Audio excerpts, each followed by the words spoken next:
importancia para la obtención de la imagen radiográfica diagnóstica. Todo esto.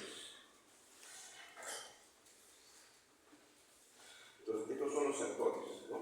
El aparato de rayos X, la estructura anatómica, el receptor de imagen. Pero antes de entrar a hablar de los factores radiográficos, creo necesario dar esta introducción, que va a ser importante para la próxima reunión que vamos a tener de estudio de nivel superior. Dar el concepto de lo que es rayo directriz o rayo central. Como verán, todo examen radiográfico de cualquier parte de la estructura anatómica se hace necesario la utilización de este dispositivo. Ya lo conocemos, que se llaman colimadores. Los colimadores, al entrecruzarse, el foco luminoso da dos líneas acá. El entrecruzamiento da un punto. Entonces vamos a tener puntos donde vamos a dirigir nuestro rayo directriz. Por ejemplo, para una radiografía de la mano, el rayo directriz va directamente de manera vertical o perpendicular a la articulación metacarpo-faláctica del tercer dedo. La región cervical, para tomar una radiografía de la región cervical, el rayo directriz ingresa con una angulación de 10 grados cefálico hacia el cartílago tiroides. Es un decir, ¿no? Cuando vayan leyendo los libros, van a encontrar eso. El rayo directriz se dirige a cartílago tiroides. El rayo directriz se dirige a, por ejemplo, a la interna articular de la rodilla, o algo así, ¿no? Entonces, el rayo directriz central es aquel que sale o emite del tubo de radiación y se dirige a un punto anatómico. Generalmente, ese punto anatómico es el punto medio de la región anatómica que vamos a explorar. Incidencia. ¿Qué es la incidencia? La incidencia es la salida del haz de radiación y cómo se dirige a la superficie externa del cuerpo. Por ejemplo, aquí el tubo radiógeno está inclinado así y se está dirigiendo de manera horizontal.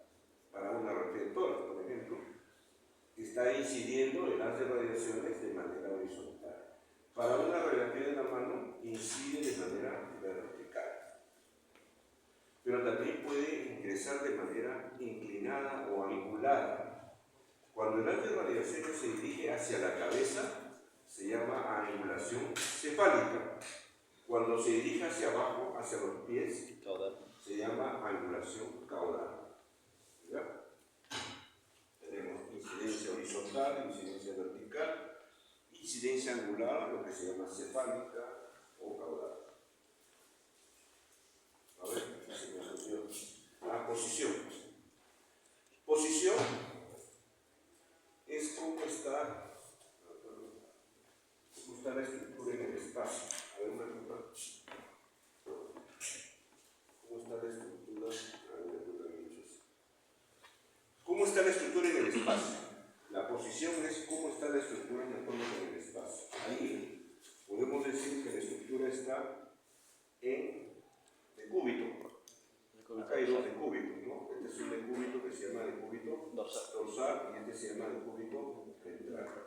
Ahora, también hay posición del soporte que va a tener la estructura, que es la mesa. Por ejemplo, aquí la mesa radiográfica donde el paciente está echado tiene una disposición horizontal, tanto aquí en el decúbito dorsal como en el decúbito ventral. Esto ya tiene que ver con la mesa que sujeta o que soporta el peso corporal del paciente.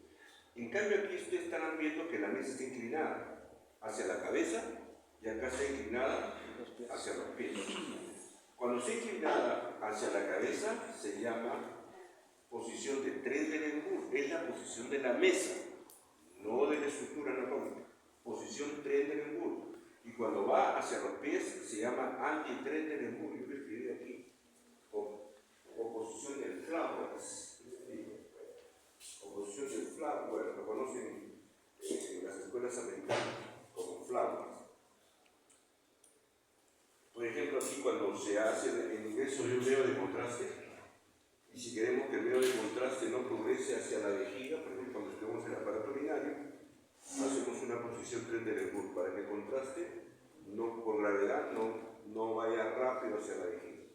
Y aquí por el contrario, ¿no? Vaya más rápido hacia la vejiga. Son maniobras que se emplean para estudios contrastados. Aquí, en relación a la posición, podemos decir que el paciente está echado en la mesa, está en decúbito lateral. Aquí está echado también en la mesa, pero está rotado. Se llama decúbito en oblicuo. Aquí está de pie ventral, aquí está de pie lateral. ¿No? Esto se refiere a la posición, no hay que confundirlo. Posición, cómo está la estructura en el espacio. ¿Ya? Una cosa es rayo directriz, que es aquel rayo que va a incidir de manera vertical, horizontal, a un punto específico de una estructura anatómica. Se llama también radio central.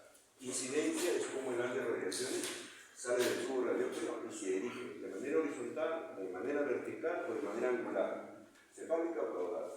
Y la posición es cómo está la estructura en el espacio al momento de tomarse una radiografía. Puede estar en decúbito, puede estar de pie. En pie, en oblicuo. Terminología. Si tomamos el eje medio del cuerpo, esto se llama plano medio sagital, se divide en dos mitades, del lado derecho y del lado izquierdo. Si hacemos un corte a la cabeza en un punto medio del rexma, lo dividimos en dos partes. Una es la parte anterior y la otra es la parte posterior. Anterior ventral o posterior dorsal. Todo lo que se aleja del eje medio se llama distal. Y todo lo que se acerca se llama proximal. ¿Ya? Bien. ¿Qué es una proyección radiográfica? Proyección radiográfica es el sentido por el cual los rayos X atraviesan la parte corporal estudiada. ¿Cómo lo atraviesa? No cómo llega a la superficie. El haz de radiaciones llega a la superficie de manera vertical, de manera horizontal o de manera angular. Pero cómo lo atraviesa se llama proyección radiográfica. Es el sentido como el haz de radiaciones va a atravesar la estructura anatómica.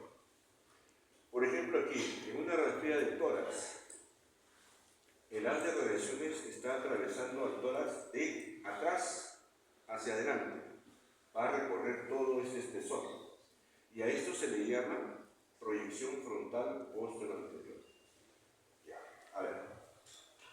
Proyección frontal. ¿Qué cosa es frontal? Proyección frontal es aquella en la cual el plano coronal está paralelo al receptor de imagen. Por ejemplo, aquí el plano coronal, que divide dos regiones anterior y posterior, está paralelo al receptor de imagen. Pero mi plano medio sagital está perpendicular al receptor de imagen que se empieza. Entonces, todo plano coronal que está paralelo se llama frontal. Ahora, ¿cómo lo atraviesa? De atrás hacia adelante, sería una proyección frontal anterior-posterior. Esta también es frontal, pero el haz de radiaciones lo va a atravesar de adelante hacia atrás. A esto se le llama proyección frontal antero-posterior. Y a esta se le llama proyección frontal postero-anterior, porque lo atraviesa del plano posterior al plano anterior. ¿Ya? Bien, ¿se entendió esta parte? Ahora vamos a saber qué es esto. ¿Cómo se llamaría a esta proyección del cráneo? Antes. Yo me llamo José. Frontal. ¿Ah? Proyección frontal. Posterior anterior. Posterior anterior. Y esta sería frontal antero-posterior. ¿Ya? Bien. Esta se llamaría en el hombro. Frontal, posterior, anterior. Y esta frontal, anterior. De adelante hacia atrás y de atrás hacia adelante. Entonces ya sabemos la terminología. Vamos viendo. Por ejemplo, esta imagen corresponde a una proyección que es en el antebrazo. ¿Qué proyección se llamaría esta?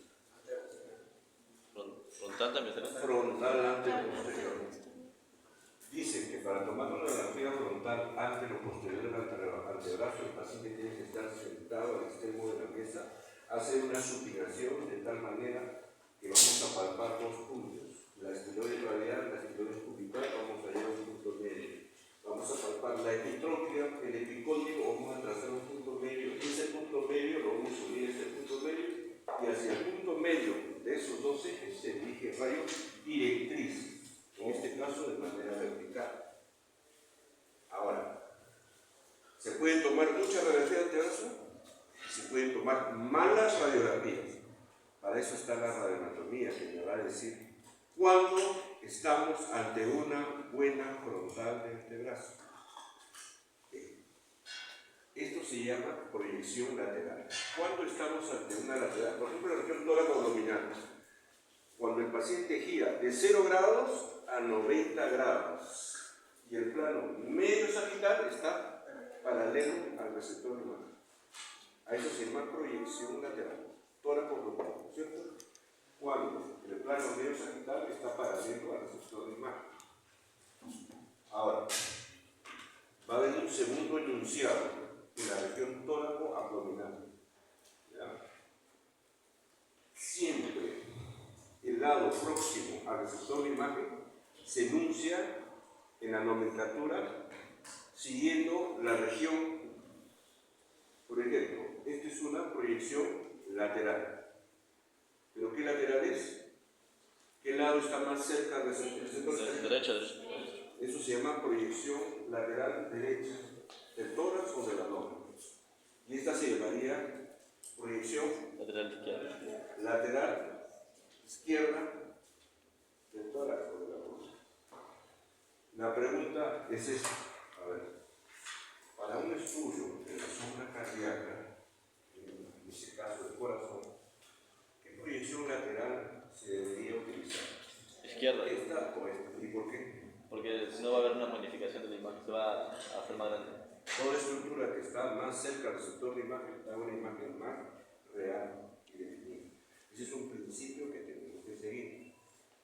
En el 90%, como San Martino, yo a veces le doy la contra, ya en su momento lo veremos. ¿Ya? Casi siempre, pero también hay algunas que no cumplen con esta ley. Ahora viene un poquito la parte más complicada, pero es la más fácil. Para mí era un mundo hacer esto, pero es sencillo. Si tenemos la estructura anatómica tóraco-abdominal, si el paciente gira de 0 grados a 90 grados, se llama proyección lateral. Pero si gira de 1 a 89 grados, se llama oblicua. Proyección oblicua.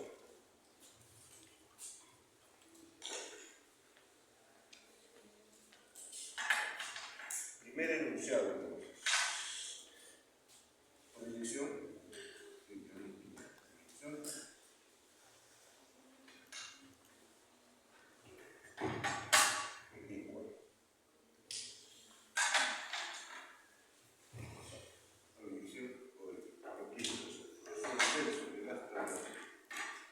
Proyección oblicua.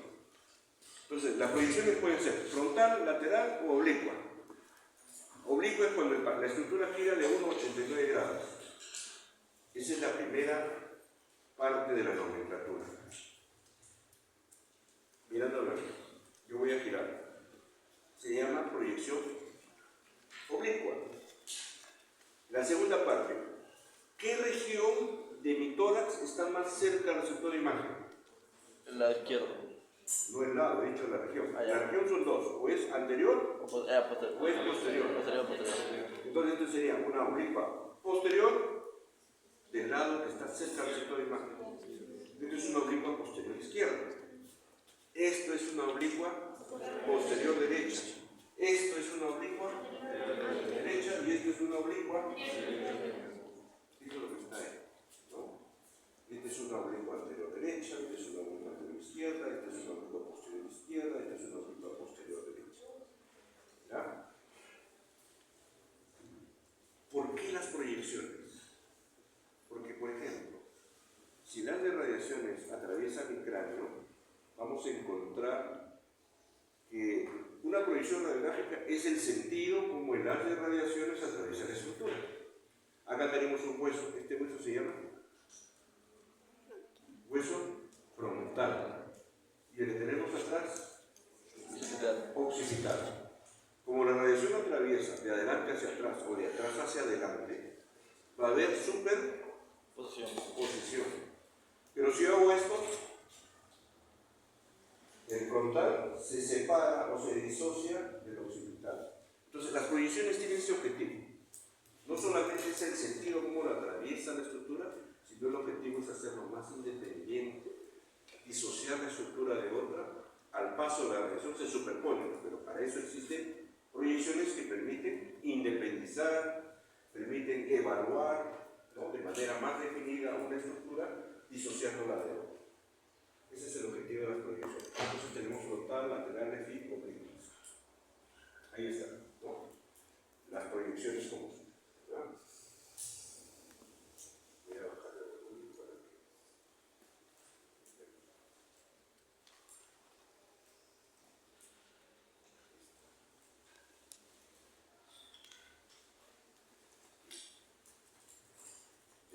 Hemos visto proyección frontal, proyección lateral, proyección oblicua. Ahora vamos a ver proyección axial. Aquí se le llama axial. Se obtiene cuando el rayo directriz o rayo central atraviesa la estructura anatómica en sentido vertical, es decir, de arriba hacia abajo o de abajo hacia arriba. No voy a explicar acá, voy a explicar ahí. Esto se llamaría el cráneo. ¿Cómo se llamaría la proyección? Frontal. ¿Frontal qué? Anterior. Solamente las frontales se llaman antero-posterior o posterior-anterior. Nada más, lo demás se olvida. Solamente las frontales en su enunciado pueden ser antero-posterior o posterior-anterior. Ya, esta es una frontal antero-posterior. Si el paciente gira así en 90 grados, estaríamos ante una proyección lateral.